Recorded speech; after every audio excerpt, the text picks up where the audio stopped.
So he's like working his way through the visual storying, which then turns into the script instead of starting with the script and then moving on to storyboards, because the visual seems so much more important for him. That makes a lot of sense though, because there's like a huge addition to the third act of Totoro that honestly makes the movie.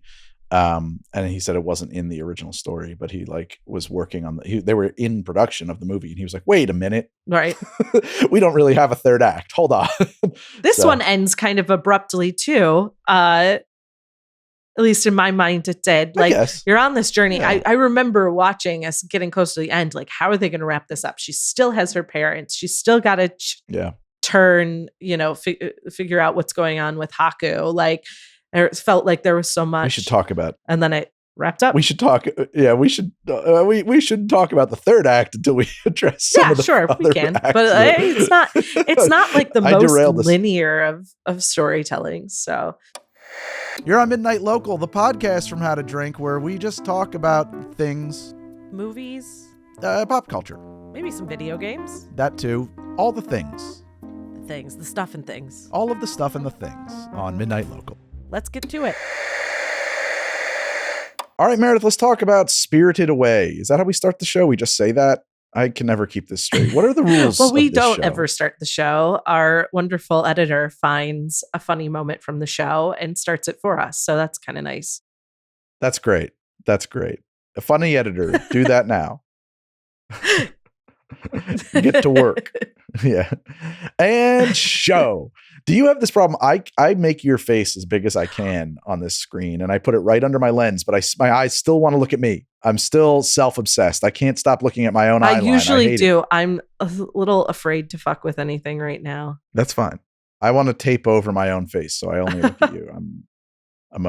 Maybe I can open a browser or something and slip it over it. There we go. That's it. Yes, I just put my calendar over my face. That's perfect. Yes, I've expanded you, but I'm a little human right in the bottom of the. That's what I did. Yeah, and I'm still looking at my own little human because I'm a narcissist. I am like Narcissus who will look at his reflection and starve. My eyes slip down there from time to time. A little Greek parable for you there.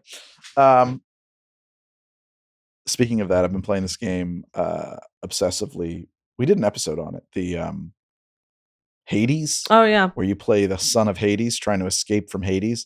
We did it. I played it a little bit before, but now I'm obsessed with it because I put it on the Nintendo Switch and I can play it in bed every night, which is better than doom scrolling. I will fall asleep playing a game. I will never fall asleep doom scrolling. So I put the phone on the other side of the room. I play Hades. I die, and then that's bedtime. Since Twitter's gone down the tubes, It's now X. Well, whatever. Not to me, because I've stopped using it completely, but it's really helped with doom scrolling. I am on Threads. So far, I just don't doom scroll on that in the same way, which is fine. Yeah. I created a Threads account, but they don't have a dark mode yet, so I can't use it until that exists. I just can't look at it that way. All right, let's talk about the movie Spirited Away. What year did this come out? Like early 2000s? It came out in Japan in 2001, and then I don't. Oh wow! Yeah, I don't think it came out in the US until 2003. Have you seen a lot of other Miyazaki films? So I come into this very green on Miyazaki and really on anime. I know we've covered it in How to Drink, and I would say that's about the extent of my knowledge. And all right, so that's like Avatar, which you like to tell me isn't an anime, which fine, but like that's what I'm working with. It's anime inspired, but it's Western created show. Yeah. But all right, so wow. So we got to do a lot more Miyazaki on the show because I love Miyazaki. That guy can make a fucking movie. And because I personally think that because the sensibilities are very different from what you see in Western film and animation, that like it kind of goes places you don't expect it to. It's fun. It surprises me as a Westerner. I wonder if to a Japanese audience it would be surprising. Probably not. They probably, you know what I mean? It's probably like ho-hum. But for me, it's like, whoa, this is cool. I think like some of the stuff that I'm reading just to get a background of Miyazaki and an understanding for the film is that he is kind of the Walt Disney of Japan, which I think he would hate because he hates Disney. Yeah. He says it's too low act, as easy entry into the film. It doesn't trust its audience, stuff like that. But I think for the Japanese sensibilities, he hits in the way that Disney hits to our sensibilities. Although Disney loves Japan loves Disney too, which is why there's a Tokyo Disney and a lot of that over there. I mean, I would love to go to Tokyo Disney. This is How to Drink wants to go there pretty bad. So we're either going to have to take a long boat or I'm going to have to get into some serious flying therapy or something. You just like take a boat to Europe. I mean, you have to take several boats in that case. You could take a boat to Europe and then you can overland all the way to the east coast of China and then take a ferry to Japan. You can do that. It's a year-long trip. I feel like you need a top hat and steamer trunks for that. Like, it's like, we're going abroad. Ha ha, We shall be back. We don't know when. Probably a hot air balloon would be involved at some point. Horseback riding. Zeppelin. Yeah. Horseback. We took the overland route instead of the Yellow River. No,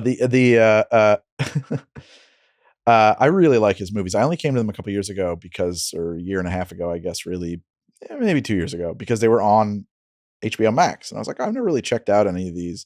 I like half watched Princess Mononoke when it came out. I have not yet revisited it. At the time I was like, what the fuck is this? But my kid loves all of them.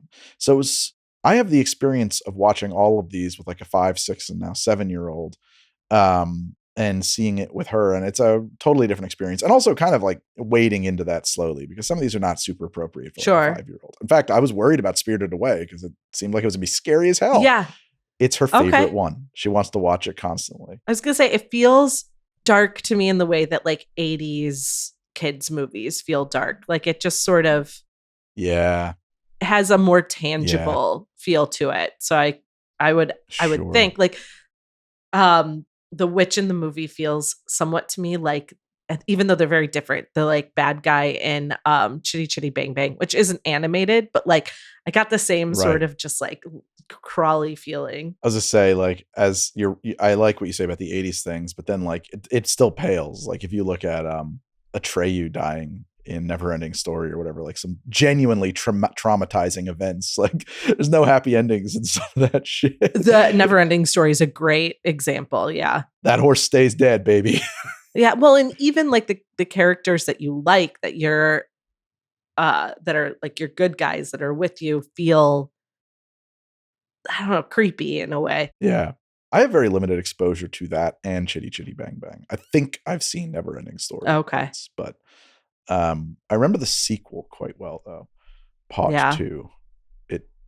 It never ended, but then they made more of it. I don't know. Well, it's never ending. They keep making it. Yeah, just seem never ending sounds circular. So what is that, like a tangent or is it like a wart on the side of that circle? How does that work? A little growth? I don't know. An addendum. So what did you think of this movie? So it's your first Miyazaki. I didn't realize that. Yeah. So here's what I get this sense of. First of all, I really liked it. I think that animation in the US has started to get a little boring for me. With the exception of, not to say the exciting things aren't happening, like across the universe, the Spider-Man movies are really cool. They look different. They feel different. But as far as Disney animation, it's all got the really puffy sort of Bratz dolls. Like it just is starting to feel the same. Yeah. Well, they took that from anime.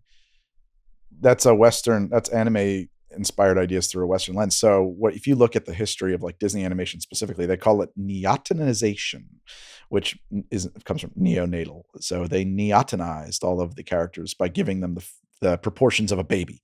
So their eyes get huge, their mouths get small, their heads are like, physically. I think I've seen some anatomical designs. Like if you looked at like, Anna's face from Frozen, but you peeled off her skin and looked inside her skull, she would have like eyeballs the size of grapefruits. There's no room left for a brain, which actually makes a lot of sense. So that's actually, and if you look at anime, like that's a big thing from anime that differentiated it from Western animation is that like the faces are neotenized, or kawaii if you really want. You watch like Snow White, like she has normal human features because she's at least partially rotoscoped. Well, and it's just everything looking the same now. It's just like, I don't know. they could all homogenized. exactly. Like they could all live in the same exact world. And like I'm excited to see this Ninja Turtles movie coming out just because it looks different, just because it's something different to look at. And I'm looking at a picture of I'm looking at the Spirited Away poster right now, and like she's interesting and beautiful, and you've got the little rosy cheeks and these like iconic things that draw you to this character that I just don't feel drawn to. I will say, I mean, you talk about it being different, but like once you go down the rabbit hole, like there's not that much variation in me. Specifically, like there's a Miyazaki style. Sure. Like it's going to look pretty much the same, to the extent too, is that like, I think he even recycles, and Disney does this too. Like they recycle character designs where like, I saw that person in the background of this other movie. They just took that face and used it again. Yeah. And I'm just saying where I'm at right now with US mainstream animated films, turning this on and watching it was really refreshing from the start. Yeah, absolutely. Even though his movies might all have a unified look. Like for me in this moment, I was immediately drawn into the story just because it was something different and beautiful and fun to look at. Yeah. You got to watch like, so, and you were talking about the anime that we've looked at on How to Drink. That's all like modern shonen stuff, basically, which is a totally different. In the same way that we look at all rum as being a category, it's really not. Like, pot stilled rum is so different from column stilled rum, is so different from a rum agricole. Like they should be considered completely separate spirits in my mind. To look at anime as a singular category or a singular genre, which is even worse, is really dumb, because like shonen is so, it would be like saying Degrassi is exactly the same as Gone with the Wind, because they were both made in the West.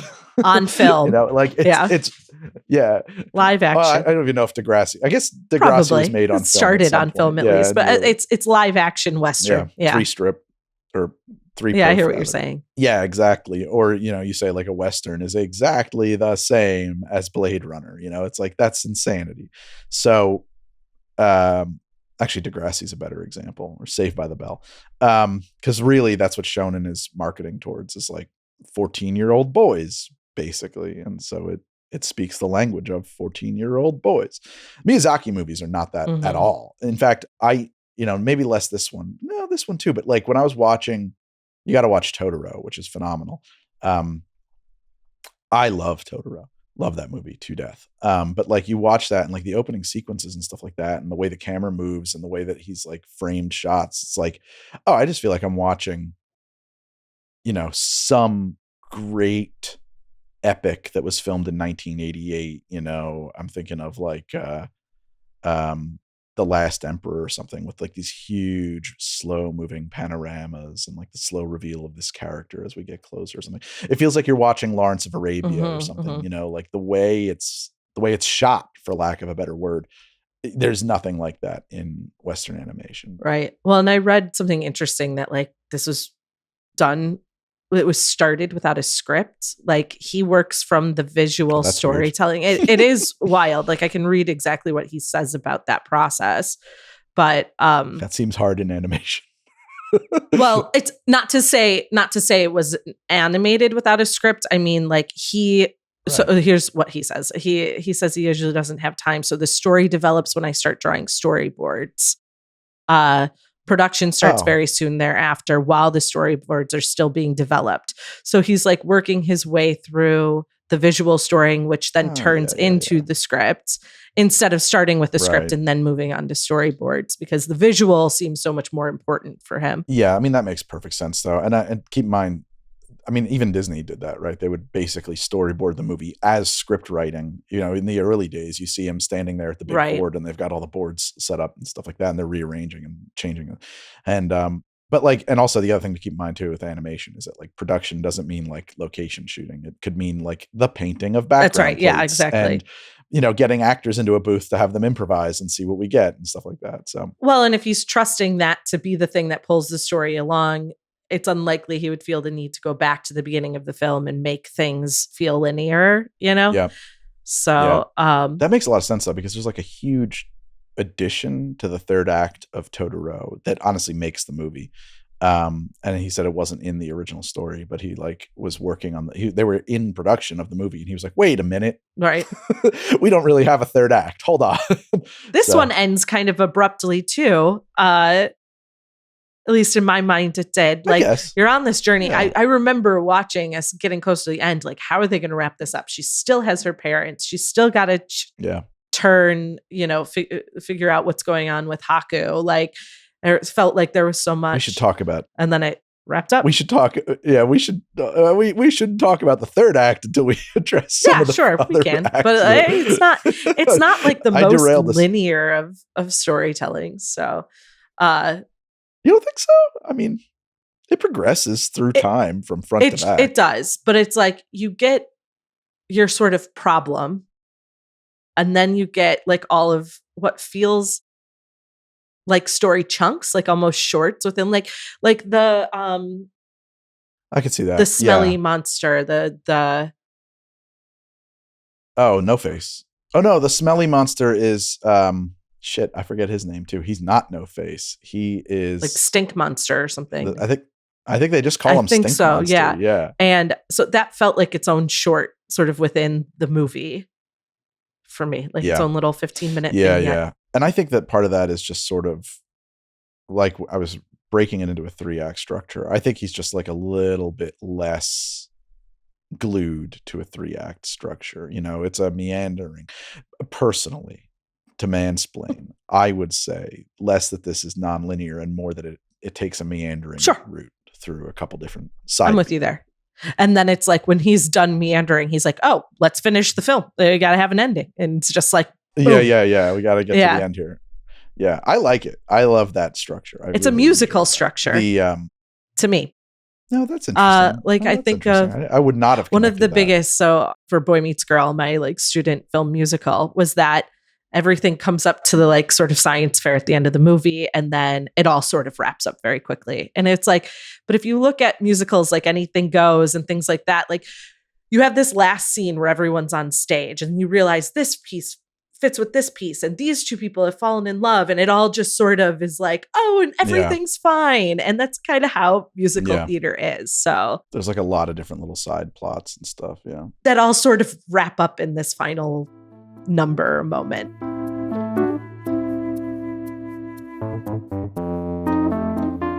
So this movie opens, they're in the car, they are driving to their new home, and Dad goes crazy. He like snaps or something and decides, let's take a shortcut through the woods, and drives outrageously fast through the woods. Yeah, like up that mountain. Well, they can see what is going on. They can see the house, but they can't quite figure out how to get to it, if I remember. I don't know. That I was watching, I was like, what the fuck is happening? It just seems, I forget now, do the other characters even comment on like, oh yeah, you are driving like a crazy person, right? They do. She says like, slow down. Mom might. Yeah, Mom might. But Chihiro is just sort of looking out the window and taking it in. Right. Yeah. Mom's a little overbearing. She seems tough. They're both kind of jerks. Yeah. She keeps saying like, I'm afraid, I don't want to do this. Like, and they completely dismiss the feelings of their child 100%. Yeah. It's funny. It feels, oh, wow. It feels like Labyrinth. I never thought about that before. I'm not going to be able to I've never sat down. I've seen Labyrinth in nightclubs. That's about it. Like it's always playing in the background of some dance party. Okay. But I've never sat down and watched it. Okay. Yeah. Oh, you should watch it. Well, it's a girl who is largely ignored and dismissed by her parents. And she asks the goblins to come and take away her baby brother.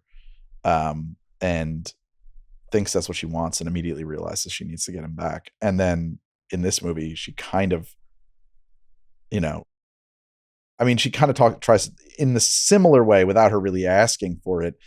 The goblins come and take away her parents, and she immediately has to embark on the quest. Very similar. Yeah. Because in this one, her parents get taken, they start eating and then are eating sort of compulsively. And then they turn into pigs. Big old hammies. Scary. It's scary shit. Yeah. So your kids like this. They're not afraid that it doesn't. Well, I don't know about the younger one. The thing is, until a kid's like 2 years old, they can watch anything because they have no context. Like you can watch just about anything with a 2-year-old, and they're just like, whatever. Yeah. I don't know what any of this is, so I don't know to be afraid of it.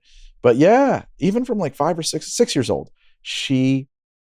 this was like her favorite one. She always wanted to watch it, and I was a little like, I want to see some of the other ones.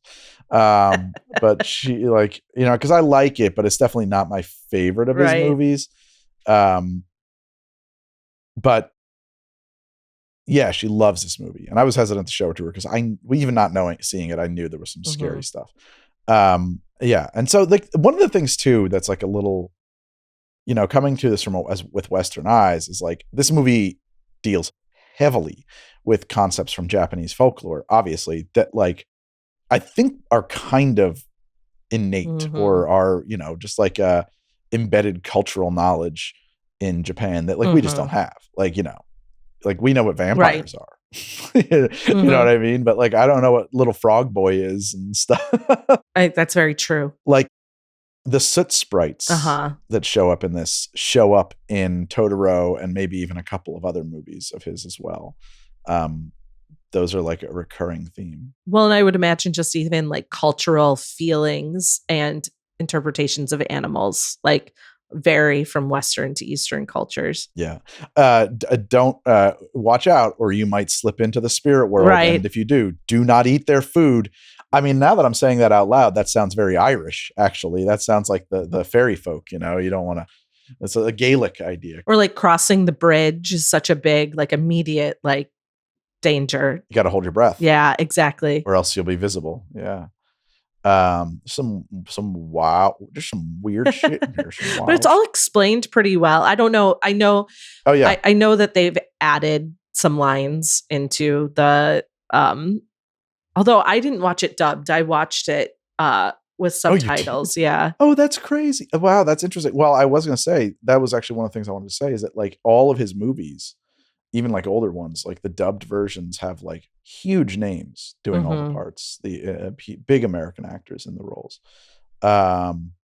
which I guess you missed out on. Not that it really matters, but like they're not like it's not like he gets bargain basement, right?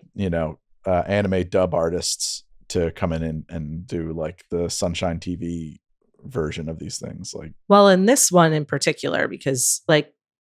So like a couple stats that are interesting about how this became sort of Westernized is that it was like, or came to Western culture. They didn't really Westernize it, but a little bit, it sounds like in the dub, because it sounds like they added some context that they thought might be necessary for people. That's helpful. Yeah. For me. So they say that it was the first film to earn 200 million in gross before opening in the US, which is probably what started to pique the US interest of like, we need to get in on this.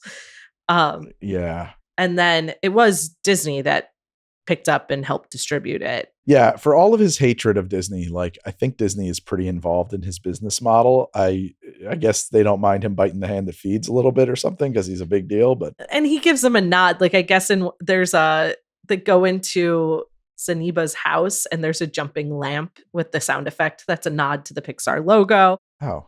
Yeah, for all of his hatred, like there's definitely a copacetic relationship going on there. If you watch Kiki's Delivery Service dubbed, Kiki's, it's a great one. You'll love it. Actually, I think you'll really like that one. But Kiki makes friends with like kind of a surrogate mom, and she's voiced by the lady who does Daisy Duck, and it's distracting. It's distracting because like all I hear is Daisy Duck. Well, I guess he's just generally sort of a curmudgeon. Like I guess when iPhones and iPads came out and people became more connected to internet and AI, and he hates all of this stuff. So I've heard he's not the easiest guy to work with. I've heard this. But anybody with like any auteur with a really hardcore vision is going to be that generally guy, and especially older people of the industry. I mean, maybe, of the industry. I don't know. Japanese industry is probably a lot different. So Walt wasn't an easy guy to work with either. Yeah. So they then that explains why like 2 years later it came to the US. I know that it did the festival circuit. It did really well there. So there was all of this buildup. Won an Oscar. Did it win an Oscar? I think so, yeah.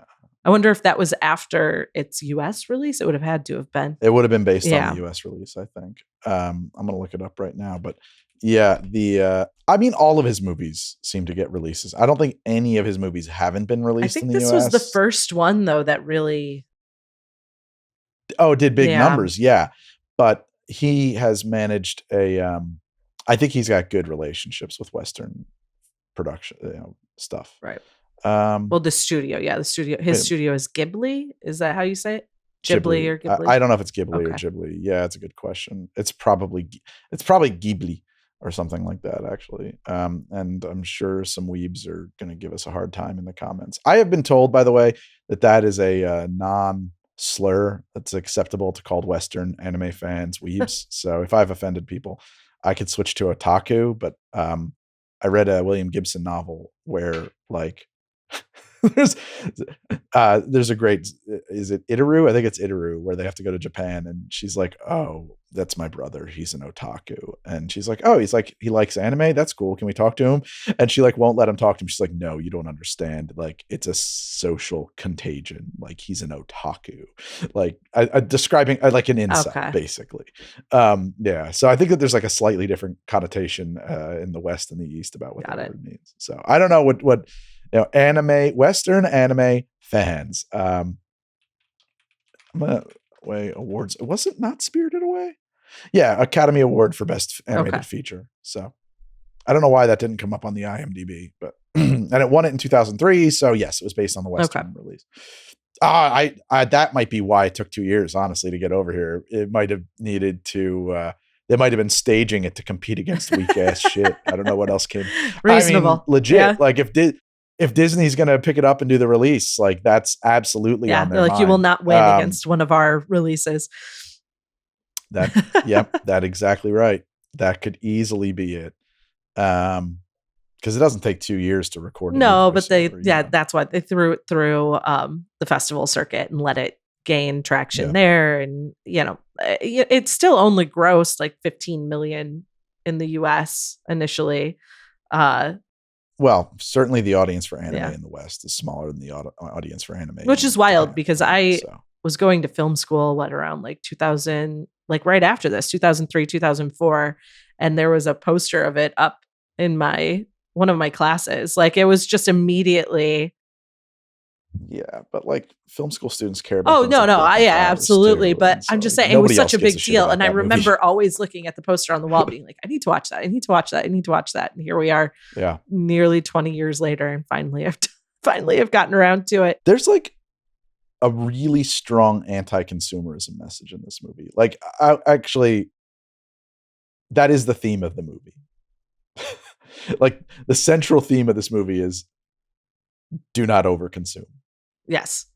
And it's repeated like in 5 different ways. You got mom and dad who can't stop eating and turn into big old ham porks. Well, throughout the movie, you've got the big baby that's always eating too. Like the consumption of food.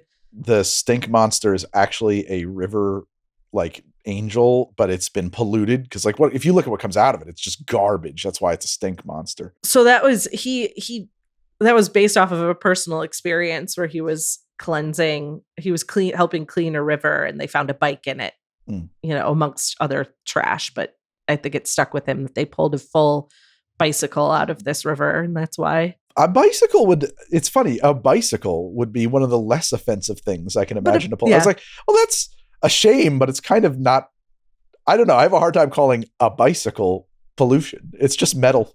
It's just returning to nature. It's what stuck with him. So, and that's why when she's pulling on the handle and it becomes a bicycle.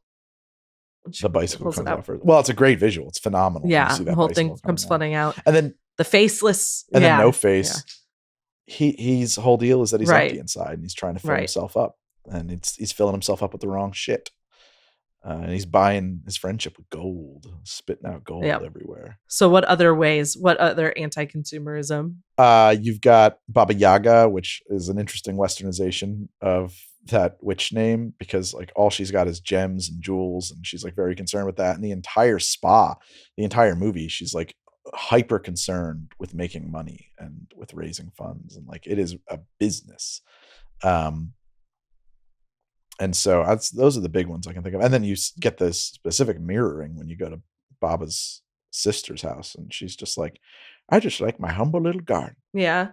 Well, and I suppose the whole setup too of, because doesn't Dad say, they built these little theme parks all over the place and then they weren't sustainable. There was an economic depression. Yeah, right. And so they're all just sitting here emptied. And I think they're moving at the beginning for a new job as well, which I don't know is on that point, but I could see like, whoa, that's ambition. And like, there's it coincides with this message of consumerism. Like, you should stay where your happiness is. You're upsetting the apple cart here. I don't know for sure that that's intended or not, but I could see that being a component here.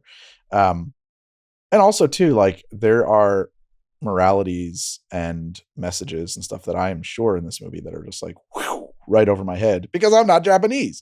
So, well, what I was going to say about like, did you like this movie? Didn't you? Like, my first point is like, I feel like I need to watch it more. Like, I feel like because it's not the way that my Western brain is sort of wired, that it'll become like, it's the type of movie that upon multiple watchings will become more, this message, that message, just like the first time you're just taking it all in. And I feel like I probably missed a lot in a single viewing. I really liked it, but it is of the two of my least favorite Miyazaki movies. So yeah, you've said, because for me, this is just the one that I know because this is the one that was marketed the most in the US, but you said amongst anime fans, this probably wouldn't be the most notable. So I don't know about that. I mean, that I can't speak to, but I mean, certainly it's less popular than a lot of shonen stuff, but that's just because that's the cash cow, like this is like kind of highbrow,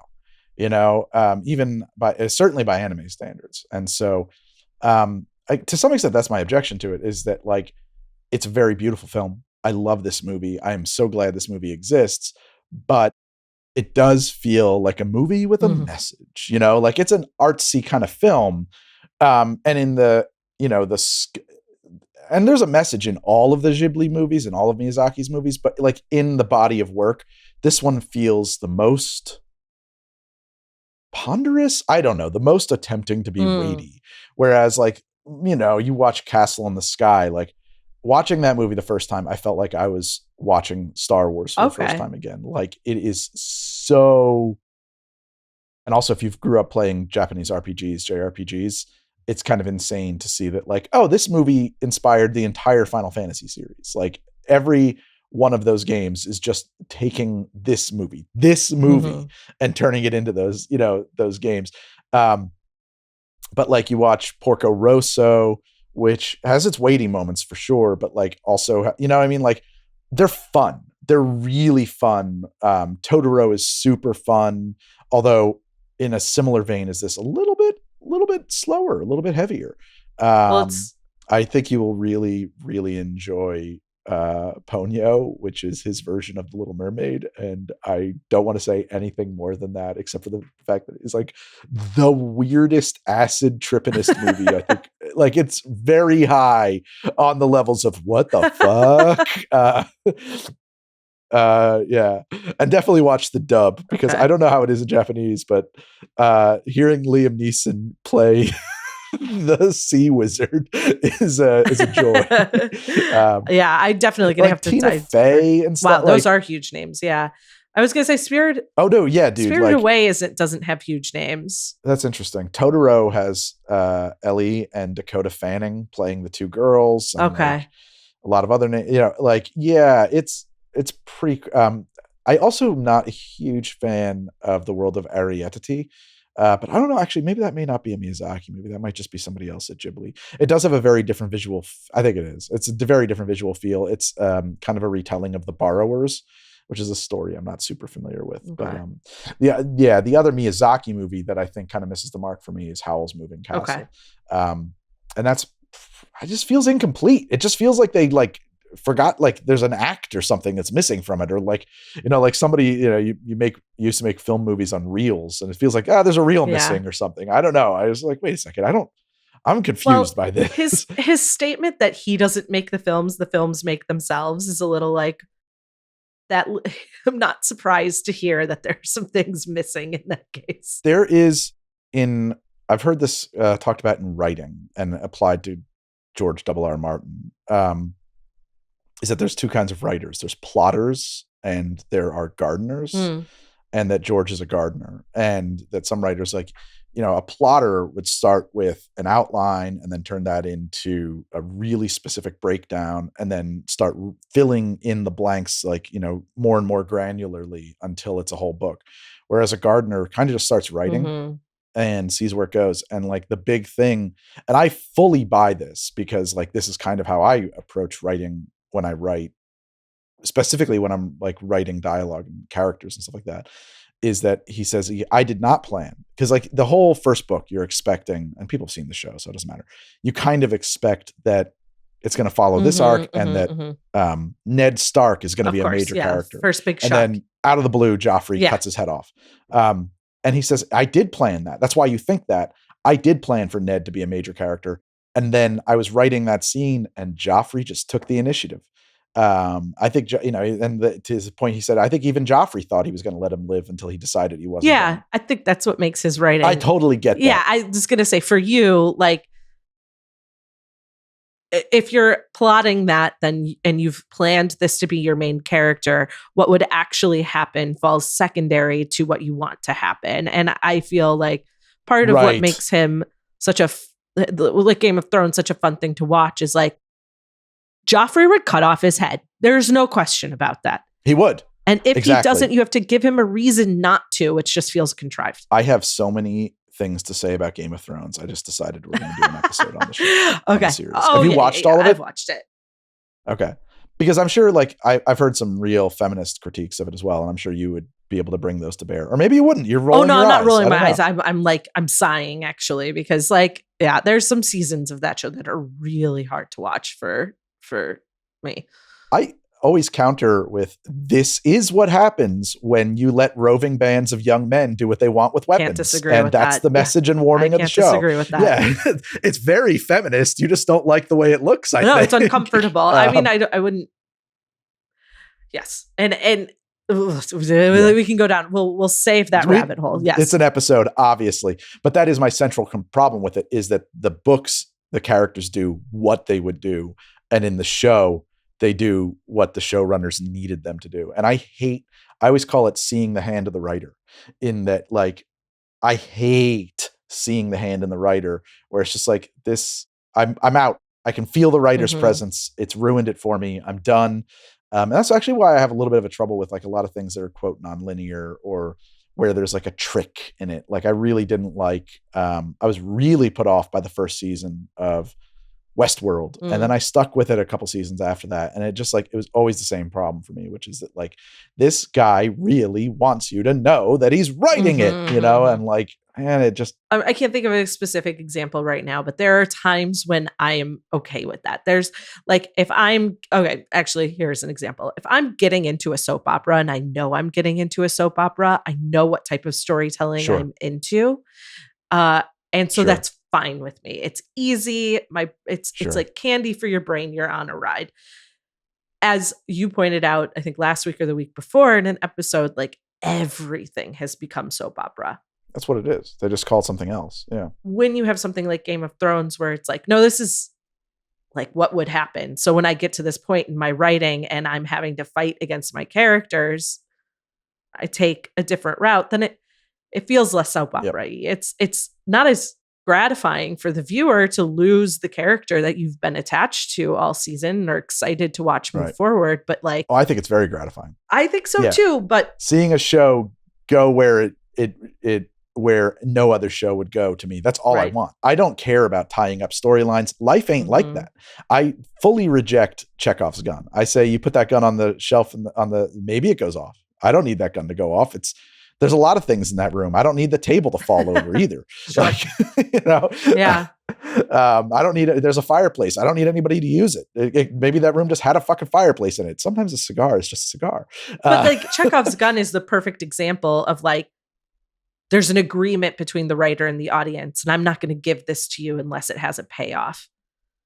And you hate that. I do hate that. I truly hate that. I can't bite into that. And I honestly, like, this is, and it's not like a choice I made, honestly, like, but this is my central vibe in what I look for in storytelling, and why I think so many people hate my takes on is just like, I really deeply reject that entire notion. I think one of my favorite things I've ever seen is in The Pacific, which was a miniseries that they did on HBO. And there's this, I think he's like a captain or something like that. And he's like a really well-liked character and kind of a semi-major character. And he's like moving up the line. And it's like this really great oneer where it's like a single shot. And there's like, a line of battle, and there's guys moving to the front and back to the front. And he's like, I'm headed to the front. And he's got his aide de camp with him, or whatever that guy's name is. And he's like shaking hands along the way. And the camera's kind of following him. And like, he's getting out of the frame and he's getting back into the frame. And you're following like all these little things. And then like all of a sudden he's coming back into the frame from the other direction dead. And you never see it happen. It happens off screen. And it's just like, I don't know. That to me felt so, that's right. You don't get plans. Plans don't happen. It's like, I think you can inject any random, it doesn't have anything to do with the plot. You want to throw some random, like, and then they got hit by a bus. And now we're doing this story in a different direction. Why'd they get hit by a bus? Because there was a fucking bus there. Like, I am fine with that. That doesn't bother me at all. I would say I'm fine with that too. I would say if everything has to be that way, then it really limits sort of the possibilities of storytelling.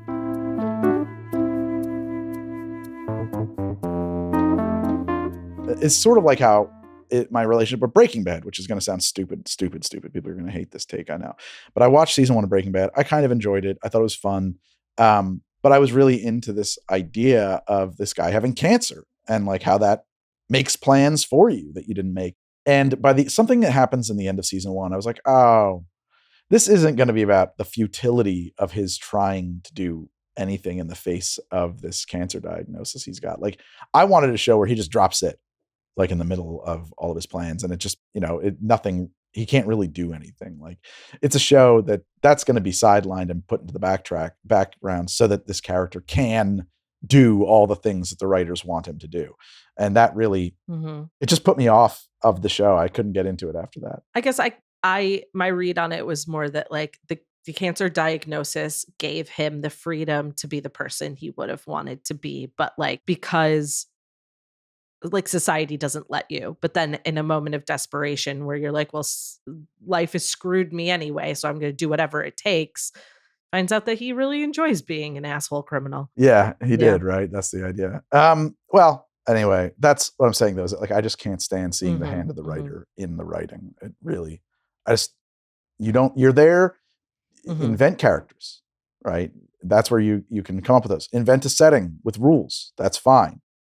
Turn them loose in that setting and let them go where they're going to go. You're only there to just take notes on these people that you made up and not to steer them. Well, and I think this is where like our consumption of media is very different, because there are times where I'm like, I don't want to see life as life would be. I want to see life as it could be. I get told that a lot.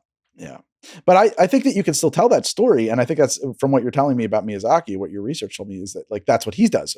But like, if you don't like where this story goes, go back to the beginning and populate that world with different people, populate that world with different plot lines, different rules. All of that stuff in this movie happens because of decisions that were made before the first frame of the film begins. There is a polluted river demon who's going to show up at the spa. This guy of No Face does exist. And then all of the characters, they interact in, all of that setting exists. That's fine. Write the hell out of that. But then when those characters come to meet, when those plot lines, when those intentions are at crossed paths, just let them go where they want. Back to George R.R. Martin, I think that this is the reason Winds of Winter hasn't come out, because he kept talking for so long about trying to solve the Miranese plot, where he needed all of the Miranese knot, where he needed all of these characters' storylines to interact. And I think that's him getting in his own way, because in the previous books, he would have never even worried about that. They just would have, these stories would have gone where they were going, but now he's trying to force it. And there's like probably no way to do that. With the like thesis of the way that he writes, how do you come up with a clean ending? Like, things don't end cleanly. They don't end resolutely. They sort of peter out or are anticlimactic in life. Like, you don't get this resounding moment. Yes. I agree. I always think that like you can either start the book from where you wanted to start the book and be happy with wherever it wants to end. The book ends, or you can start from the ending of the book and work back to where that beginning naturally needs to be. You know, I think that those are your two choices. I think that if you have a beginning and an end in mind, maybe you could write from the middle out. I don't, you know what I mean? Like, I think that you run into some problems there. Right. And something that's an epic world like that, it's sort of like, here's a period of time in which we are telling the history about this period of time. And I think that's I think your big problem with House of Dragon, right, was that, right? But isn't it I never watched it, so that was my. I don't have any problem. I don't know what my problem is. But isn't it that there's some sort of like, my problem with it was that I'm not interested in more Game of HBO fantasy series. But there's a text about this period of time that they're going back and filling in these holes, right? Oh, so so that's my problem. That's a problem I have with a lot of Game of Thrones. Okay, we're gonna do an episode about Game of Thrones. Yeah, right. At length, I will talk about Game of Thrones. It'll be a 3-parter. I probably could be, and I think it would be fine. I think we could do a 3-parter on it. All right, back to Miyazaki and Spirited Away. Yeah. The whole thing about names is a big deal here, which also feels very, very like Irish, very fey kind of goblin-y. Like they change her name, right? So she doesn't know where she came from. What I like about this is she's 10. So in the beginning of the movie, is she 10? She's young. She's 10, yeah. In the beginning of the movie, her character was driving me absolutely bonkers because she's afraid of everything. And I'm like, okay, is this going to be about her overcoming fears? Is this going to be about her, like, you know, it was like, how do we get to the other side of just like spending 5 minutes at the beginning of every scene being like, no, I don't want to do that. I don't want to do that. But I feel like 10 is an age where you realize that like your parents aren't perfect. Bad things can happen to you. Like I'm watching my nephews sort of go through this right now, that there is a randomness to good and bad things happening that can cause anxiety, especially amongst kids. Like you're not completely protected. Your parents don't know everything. And so I think with that comes like personal identity. And so what I like about her being 10 is like she's at this moment of like becoming self-sufficient, self-oriented. And at that moment, if you change someone's name, like what does that do to them? Which is sort of what the Haku character says. Like he's completely forgotten who he was before all of this, because his name was taken from him and now he's just that person living in this world. I like that.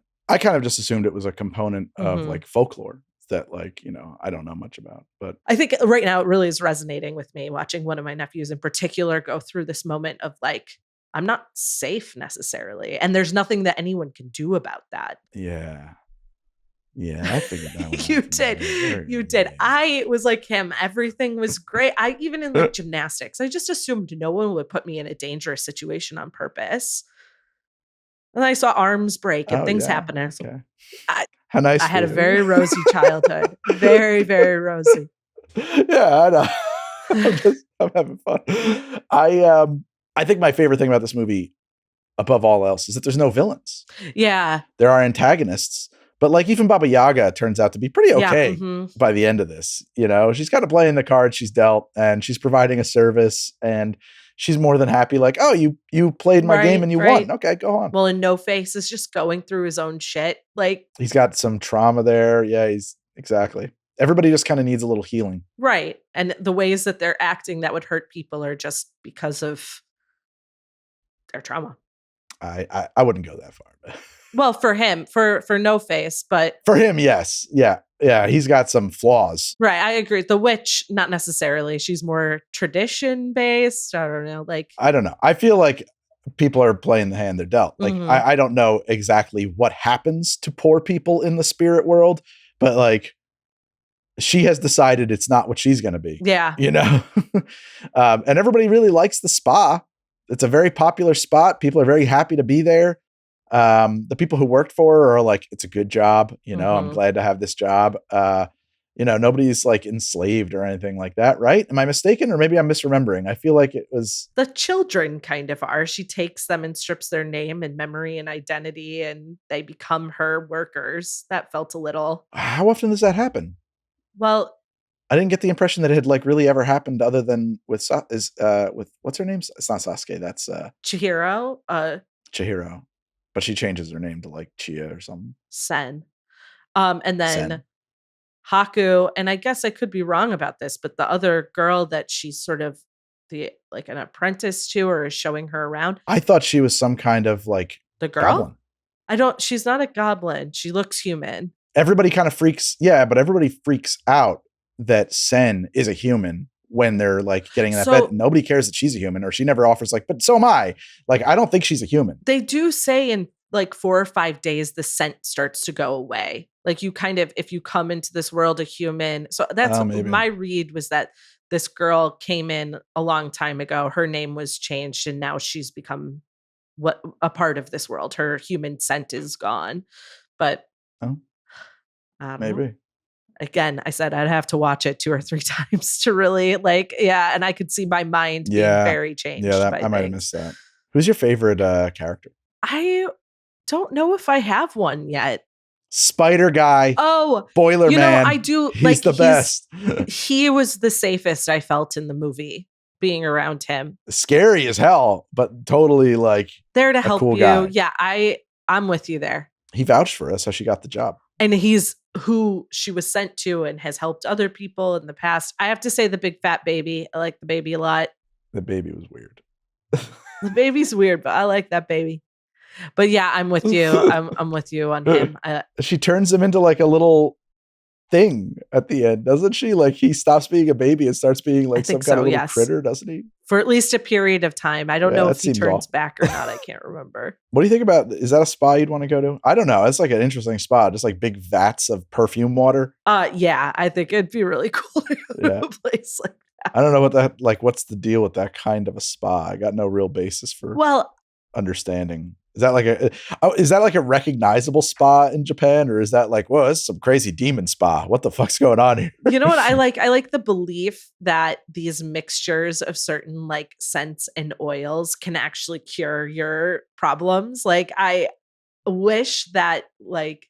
Can you sell me a license to sell more licenses? What do you mean? Sounds like you're going down the mid-level marketing pyramid scheme path there. No, but like.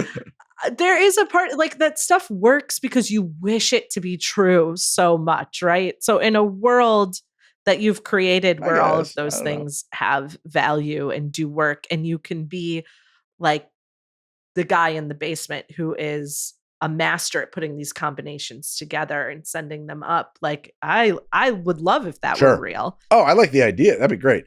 Yeah, if like if smelling like a delicious peppermint made my abs huge or something like that, that'd be great. Or made your anxiety melt away. Like, yeah. I can't relate to anxiety. At all? Yes, you can. Not really. I have very little anxiety. Like your anxiety, let's use specifically your anxiety about flying, since it's come up in this episode. If you could smell, that's true. I got that. I guess I do have oil and get on a plane. That'd be fantastic. That'd be nice. It doesn't work. I've tried it. No, I haven't tried it. I do have anxiety, I guess, about being a good dad. That one freaks me out. I'm always there. You go. I often go to bed asking myself, was I a good dad today, or like a ghost dad, a shit dad? And a lot of times the answer is, I was a shit dad today. I hate that. But like, yeah, if you could go to a spa the day before a flight and it made you good to go, then that's a place I would absolutely love to go to if it existed. So that's the appeal. Yeah. That'd be nice. As far as the aesthetics of the place, I don't know. I have to watch it again. You got to get on the elevator with the big radish man. Fine with that. The stink monster, that not so good. Yeah. Yeah, the stink monster, not so good. Radish guy, fine. Radish guy did seem kind of like a nice fella, you know. Have you ever been to a bathhouse or a spa? A bathhouse? No, I have not been to a bathhouse. I that's for a culture that is not mine. At least as far as New York City bathhouses go. New York City bathhouses are pretty mainstream. You can go to them if you want to. Oh, maybe I'm thinking of ones that are downtown. It's like a gay scene thing. No, not the Russian bathhouses. No. Oh, really? Yeah, no. No. Okay. There was actually, I think for like an anniversary, I was looking into this I guess it was a bathhouse it was like some crazy Roman style bathhouse or whatever that they have downtown. My wife was like, no, that's weird. I don't want to do any of that shit. Yeah, she didn't think it was like a weird sex thing. She just was like, I don't want to get into some pool with other weirdos. Right. They don't all have pools. Most of them are steam rooms. And then the pools that exist in the bathhouses I'm thinking of in New York are like the 50-degree pools that you pop into for like as long as you can handle it and then you get out. This place would like bathe you in wine. Yeah. Oh, okay.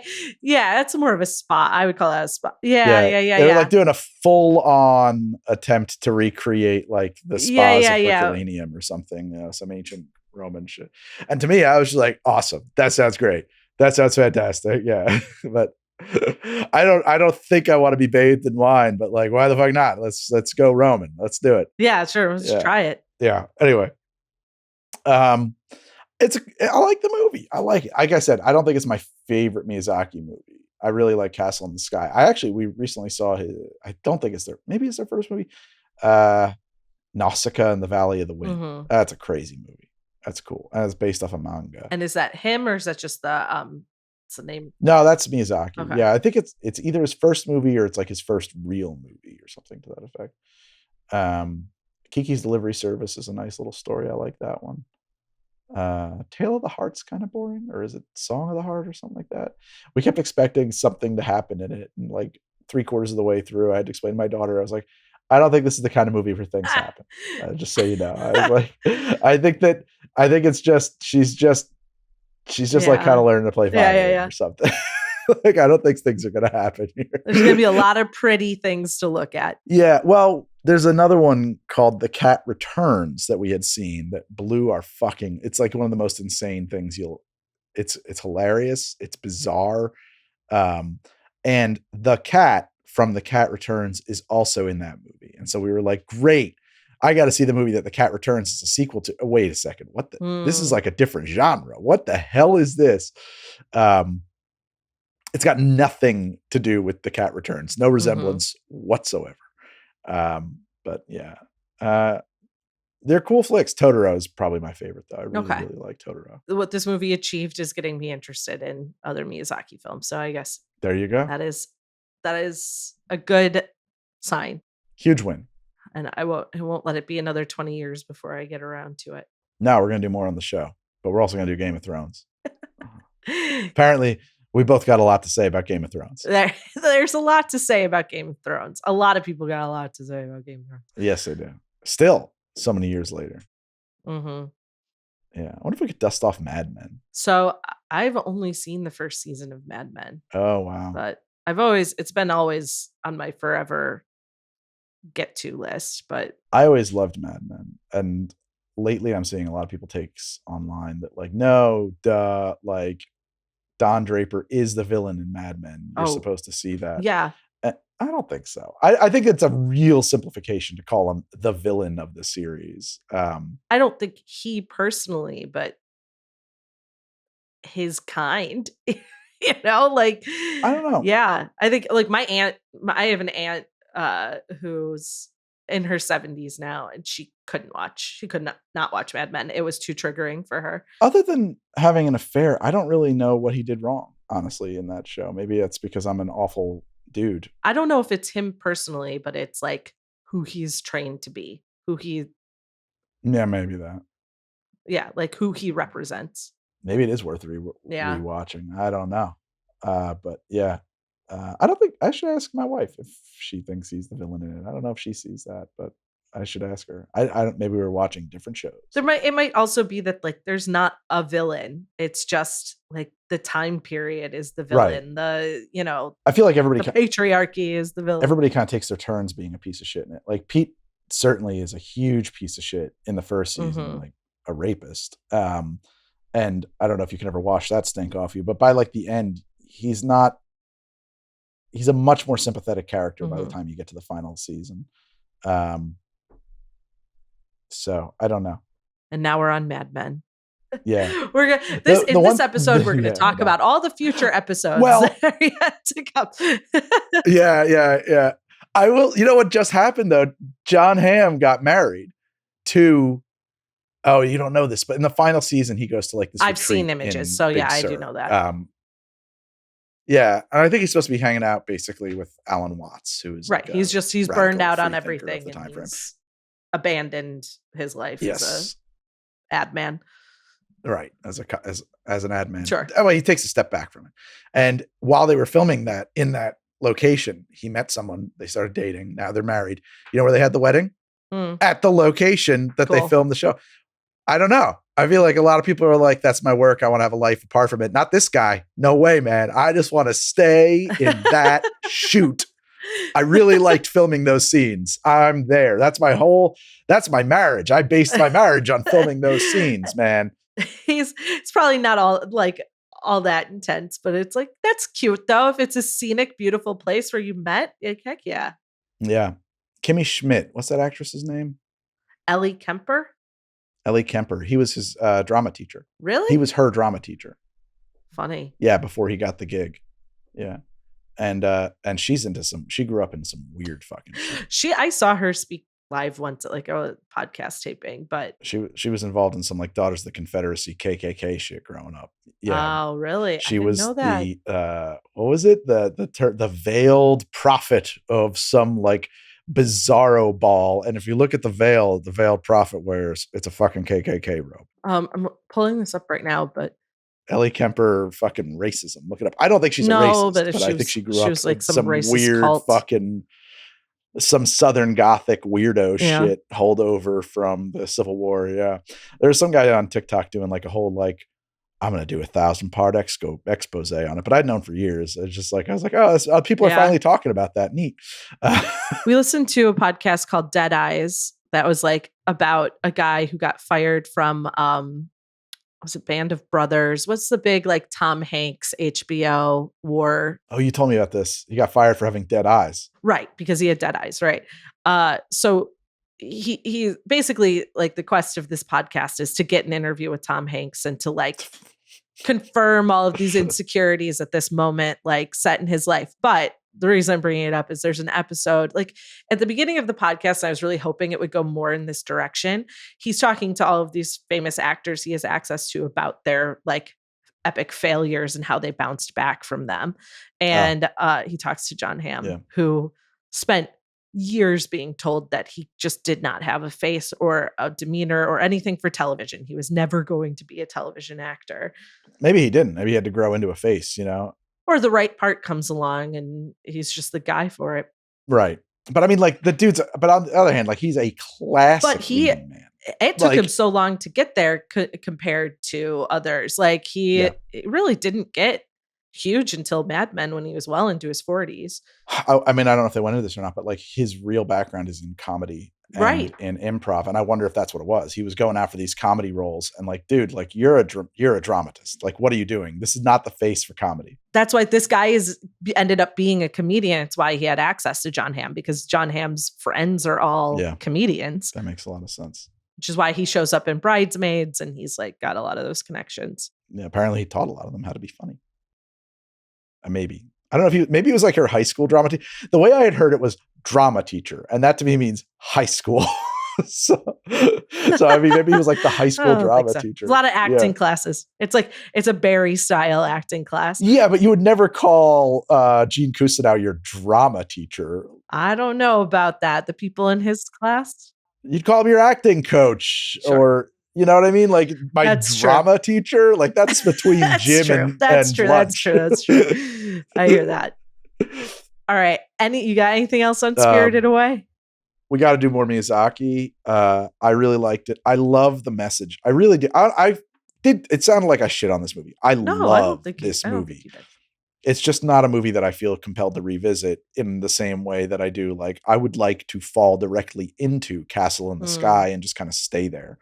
Or Porco Rosso, which I can't get anybody else in my household to rewatch with me, but that's okay. It's a really good one. So what should I watch? What should I watch next? I don't know. We'll figure it out off the air. Probably Totoro. Okay. I mean, Totoro is the only counterpoint is that like Totoro has a little bit of the same pacing as this. And I would like, maybe we should do something that's because wildly different from it. But Totoro is so like, I mean, it's the logo for Studio Ghibli is Totoro. Yeah, this has a 2 hour and 5 minute runtime. It is long for an animated movie, and it did feel long at points. I will say that. Yeah, and then maybe we should do stuff like Akira too. You know, kind of get off of just Miyazaki. We should do an anime month or anime August. Anime August. We're already in August. Yeah, as I said, we'd have to pivot hard. I'm not like super versed in anime. I know, like, you know what I've never seen that everybody says, oh my God, I can't believe you never saw this, Ghost in the Shell. But like, I've seen Ninja Scroll, I've seen Akira, I've seen Cowboy Bebop, I have seen Big O, which sounds like it's dirty. It's not. The Big O. No, but that was actually, it's really interesting. It's like almost a companion show to Batman the Animated Series that was made in Japan. It's made by like the same studio that made Batman the Animated Series and has a weirdly like Japanese version feel of that. I really enjoyed that. I've seen episodes of Inuyasha, but like it's not shonen. That show is geared towards teenage girls, and there's a different name for that genre. I forget what that's about. I have zero interest in Full Metal Alchemist or in the big skinless demon show, Attack on Titan. Oh, okay. See, and the only reason I've heard of any of these things is because we have considered doing episodes of How to Drink on any number of them. Yeah. Attack on Titan is past its irrelevance at this point, but like honestly, talking about the controversies around that show might not be the most uninteresting thing. Right. But like I know some movies and what they call the golden age of anime movies, like from the 90s and 80s, not so much from anything more recent. That's about it. All right. I think we should end this fucking episode. Bye-bye. Bye. That's how we're going to end it from now on. Show the fuck over. Thank you, Annie Villalobos, our producer extraordinaire. And thank you to Heather Vaughn, who did the artwork for the show. Phenomenal artwork. And Studio 71, our distribution partner and our most gracious partner. And I want to thank Meredith for doing the show. And thank you, Greg, for actually making the show possible, for being Mr. How to Drink. I'm going to just say you're welcome for all of the glory that I am. Perfect.